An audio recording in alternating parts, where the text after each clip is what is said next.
An Aura Ring, coconut oil, papaya seeds, the new weapons in the fight against unwanted pregnancy. I just have to talk about this with you. I have been off the pill for 4 weeks and literally what I have experienced is life-changing. I'm officially off my hormonal birth control. There's a lot to the pill that we're not discussing, and a lot that it masks that it doesn't actually heal. Women report symptoms of nausea, depression, blood clots alongside anxiety, fatigue, paranoia, loss of self, loss of sex drive.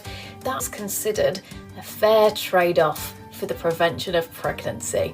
Its introduction here in 1961 prompted a sexual revolution for women, but now the pill is under fire, with a growing number of female influencers claiming it's reached the end of its cycle. These are the top 3 reasons why I would never go back on hormonal birth control. Number 1 is that oral contraceptives are a group 1 carcinogen, meaning it has been linked to cancer. Number 2 is that it alters your brain chemistry. And number 3 is that it disrupts your body's natural hormone balance. I wish someone warned me all those years ago what the pill was doing to my body before I took it for so many years. They would describe coming off birth control as their life was a 2-dimensional drawing, and then suddenly it became 3D in color. Social media, TikTok in particular, is now awash with these videos, with influencers promoting the effectiveness of natural contraceptive methods instead. I just bought my first basal body thermometer for natural family planning and birth control. Let's figure out how this works. Here is how you can prevent pregnancy naturally. I've been using this method for the past few years and I absolutely love it because I don't have to rely on hormonal birth control. I still use withdrawal because I feel like not doing so is living life on the edge. Okay, I don't know who needs to hear this, but if you're not tracking your cycle, you need to start. Kia ora, I'm Amanda Gillies, and today on The Detail, the new online war against birth control and the facts behind the fear. If you don't want to get pregnant, it is really important to use a method, and your health provider should be able to help you pick the method that is right for you now. Put simply, is hormonal birth control evil or poison? No. That's Beth Messenger, the Medical Director of Sexual Wellbeing, Aotearoa.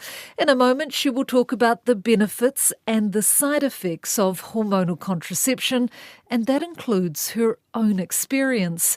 And she has a warning about natural contraceptive methods. If people are not consistently using a form of birth control, that unintended pregnancies will happen.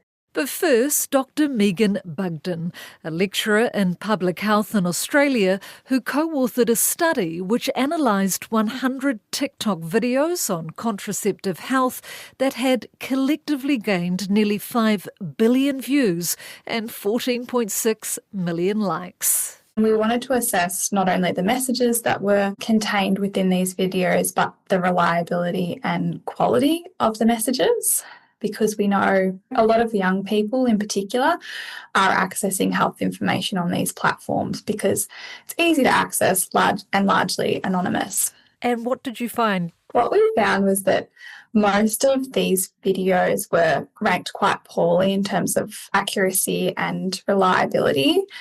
And we saw a number of concerning things. So almost half of the videos explicitly rejected hormonal birth control, things like the pill, implants or IUDs. And 1 in 3 expressed distrust towards healthcare professionals. We also saw some completely incorrect contraceptive information. Things like if you eat papaya seeds or use coconut oil, that these are effective spermicides. In other words, they are effective at preventing pregnancy, and there is absolutely no scientific evidence to support that, despite that being promoted on TikTok by people that call themselves wellness influencers or health influencers who did not actually have a medical background. That was little bit surprising and worrying to see. And then we also saw more subtle and highly persuasive misinformation that for us, that in the videos that we looked at, occurred through the promotion of natural or fertility awareness based methods of contraception. And these were often driven by the desire to reject hormonal contraceptive options. Here is how you can prevent pregnancy naturally. I've been using this method for the past few years and I absolutely love it because I don't have to rely on hormonal birth control. So I use my signs of my body to be able to track where I am and what phase I'm in, and then whether I am fertile or not fertile for any given day. So I'm tracking my cervical mucus, my temperature shifts because I use an Oura ring. These ones were particularly worrying to us because while this method in itself isn't an inherently bad one, what was how these videos were failing to disclose the potential limitations of this method. This is alarming. What on earth is prompting this trend? I think in terms of the trend towards rejecting hormonal contraception and focusing on natural methods, we've seen sort of in the last 10 years or so, social media becoming a really powerful platform for women to share their personal experiences of growing dissatisfaction with hormonal contraception. And many use this space to express distrust and frustration, and that often leads to their decision to stop using hormonal methods altogether. And what's driving this can be a couple of things. Firstly, online, there's an overestimation of health risks associated with most hormonal contraceptions, and these are often reinforced by personal experiences of side effects. And platforms like TikTok often amplify these narratives through the way their algorithm is developed in order to boost the content that is negative, that can receive higher engagements, likes, and views. So sharing negative experiences online can become more common, and you can see more of that on that platform. But another important reason is that a lot of women can feel dismissed or unheard in clinical settings. They often can report experiences like doctors only recommending hormonal contraceptive methods, often because these are really safe and effective. And some women can feel pressured to accept a particular option or just generally not heard in that situation. And so there can be a disconnect between clinical advice and personal experience that can make these sort of quote unquote natural options seem more attractive. I'm so interested, Megan, in this natural methods like cycle tracking and fertility awareness. Yeah. What is that? And did they mention any limitations, or were they just like, this is the way to go? Yes, this one was particularly worrying to us. So natural or fertility awareness-based methods aim to identify the fertile window, and it does this by tracking biomarkers of ovulation, things like your body temperature or your cervical mucus, and this can be an effective choice for many people. However, the success of it in actual pregnancy prevention does depend on several factors. So depends on motivation, because you need to check your temperature at the same time every day. It depends on biological variabilities. So if you have an irregular cycle, this is not a method that's recommended by health professionals.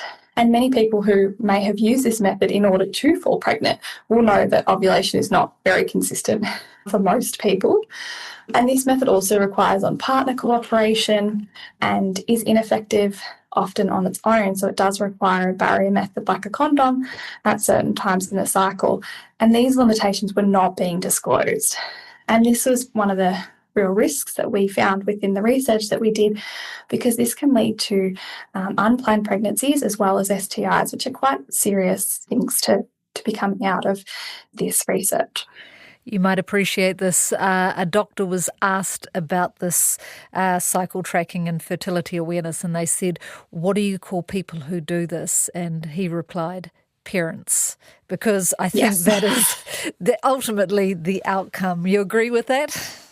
Yes, and in the TikTok videos that were talking about the outcomes, there were videos of women saying, oh, I did fertility awareness-based method and this is me 9 months later with a baby in their arms.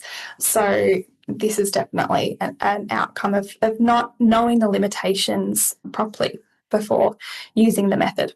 But still, despite these limitations and lack of warnings, these videos are still inspiring more and more young women to throw out the pill and go natural. Yeah, we did find some videos showing women that spoke about how they had changed because of the information that they had seen online.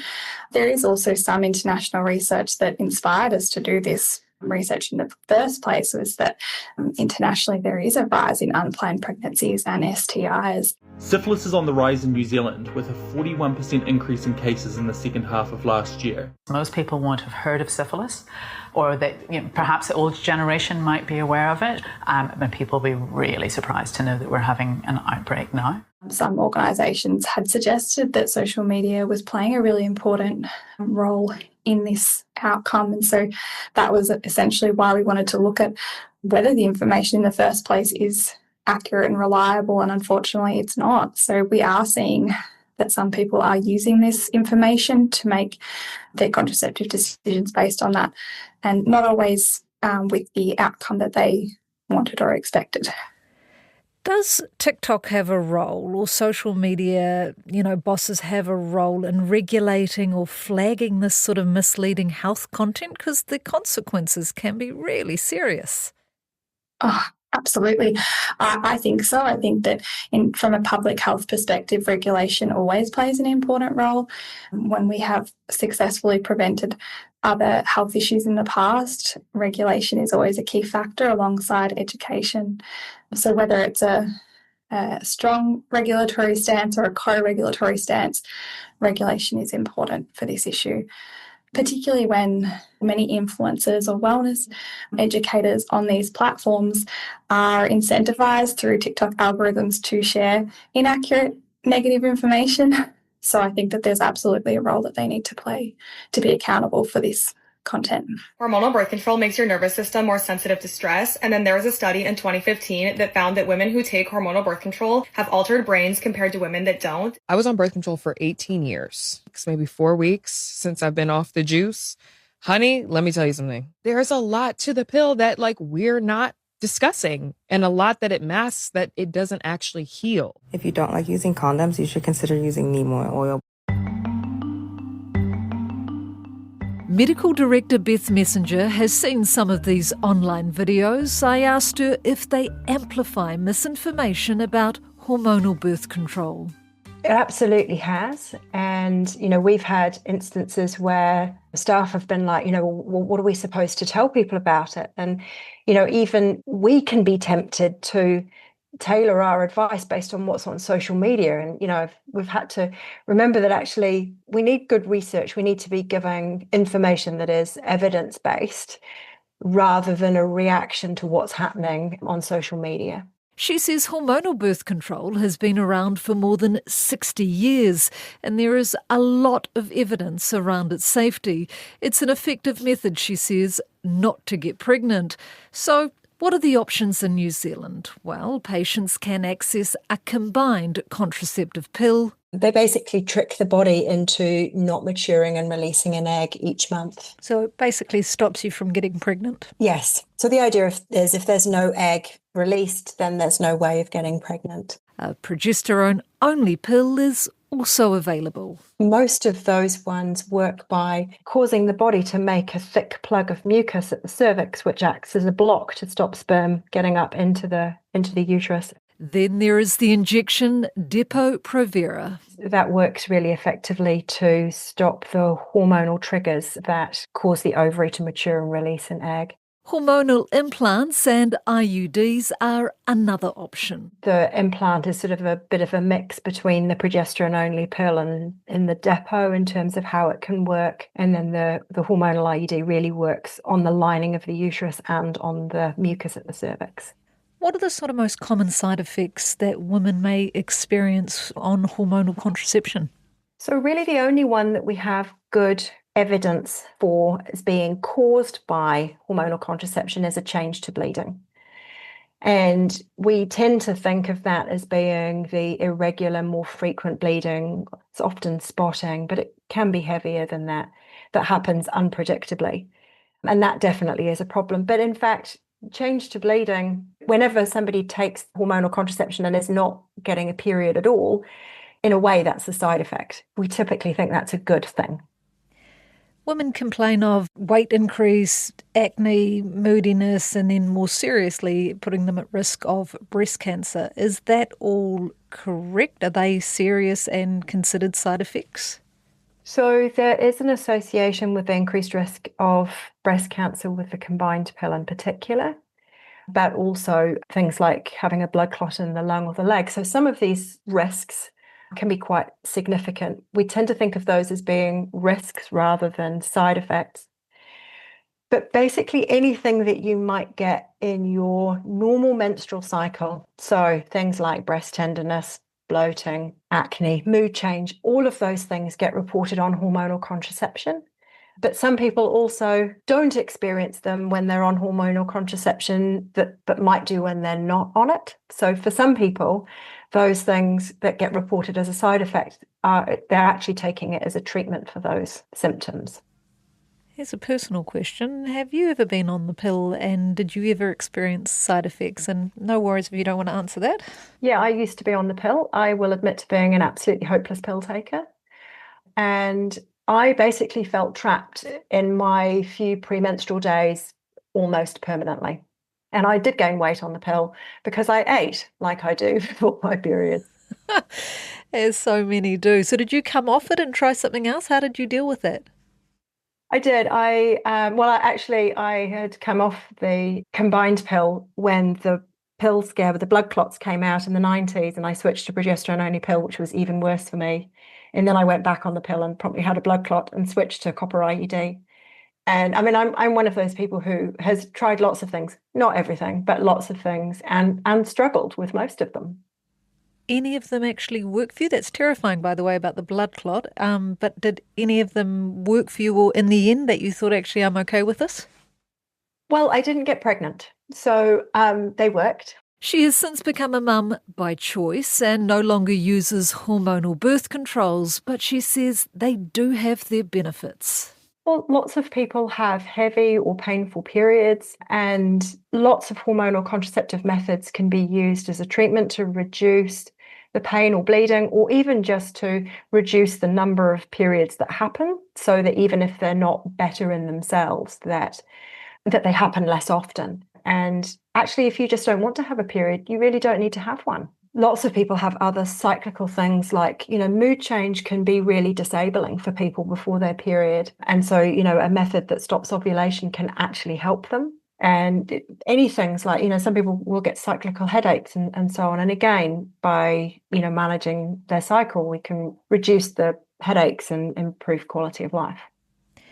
When this growing trend that it seems to be, particularly overseas, with people coming off the hormonal birth control, are there any side effects or warnings that, if you just stop it abruptly? Probably the main catch for people is that your risk of pregnancy is actually quite rapid after coming off the pill, particularly coming off the combined pill. So, they don't realise that we measure pregnancies from the first day of the last period as well. So, that confuses people too. But, when we say you can get pregnant straight away, we mean, within 8 to 10 days of your last hormonal pill, you can ovulate. But I think we sometimes see it with people who come off the pill and have a copper IUD because they want to get rid of the hormones. And they'll come in and say, the copper IUD is causing various cyclical symptoms. And it's probably not the copper IUD. It's probably just that we were treating those and we hadn't realised we were treating them with the hormonal contraception. I want to know, though, from you, Beth, a lot of these young women are trying to do this fertility tracking and also withdrawal for their way to do birth control. Can that actually prevent pregnancy effectively? And what's your take on that? So the answer is quite different for those two different things. So with withdrawal, the failure rate for withdrawal is approximately the same as not using any contraception. And that's because there can be sperm released before ejaculation. And there's no way of knowing that that's happened. So there's no time during which you can say there's no risk of release of sperm up to this point. So withdrawal just doesn't work. Tracking cycles certainly can work for people with regular cycles who are very highly motivated to check their temperature, check the cervical mucus, record what's happening, and then not have intercourse in the middle of the cycle when they're most at risk of pregnancy. But unfortunately, often that's when libido is highest. I mean, we are, of course, designed to reproduce. So it's not so much that it doesn't work. It's difficult to keep going with everything that is required to use it reliably and at its most, at its greatest effectiveness over a long period of time. Are you concerned at all that this sort of anti-birth control trend could lead to more sort of unintended pregnancies? Are you seeing that, or worried that that's in our near future? It's certainly a concern. I don't know that we can say that we have seen it happening yet, but it is certainly a concern that if people are not consistently using a form of birth control, that unintended pregnancies will happen. There's evidence that you get better pregnancy outcomes for planned pregnancies, where folic acid and things are taken in advance compared to unintended pregnancies. This is where they continue. The other thing I think that is of concern is you can't rely on emergency contraception. We don't have all the options. It can be difficult to access the options that we do have. And apart from a copper IUD, pretty much all of the emergency contraceptive methods are less effective than a regular method used consistently. More women who are using natural contraception methods like period tracking apps are seeking abortions. That's according to a new study. What about abortions? Can you see more abortions happening as more women turn their back on birth control? I can't give you the data on abortion, but that's certainly the concern, is that is what will happen. Abortions are climbing in New Zealand, with an almost 15% increase from 2022 to 2023. And while it's hard to get a complete picture, there has been a reported drop in contraceptive use for women under the age of 30. So it's really important to talk to a health provider who is experienced at providing contraception, who is able to talk about all the available options. So not just the ones that are easily available today, but all of the options that you have. That includes things like access to permanent contraception. So sterilization is difficult to access, but it's the right method for some people. And so you need to talk about the options. And the important thing is to not stop your current method until you've made a decision about what is the right thing to do. If you feel that natural family planning is the right method, then it's really important that you understand how to use it correctly, because it's not as simple as just not having sex on one day of the month. You need to learn how to understand all about your body and how it's telling you when it's safe, when the risk of pregnancy is lowest and when it's highest. So if you really feel like that's the right method, good education. That's it for today. The Detail is a newsroom production supported by RNZ and New Zealand On Air. Thank you to Beth Messenger and Megan Bugden. This episode was produced by Alexia Russell and Davina Zimmer and engineered by Phil Benj. I'm Amanda Gillies. Matiwa.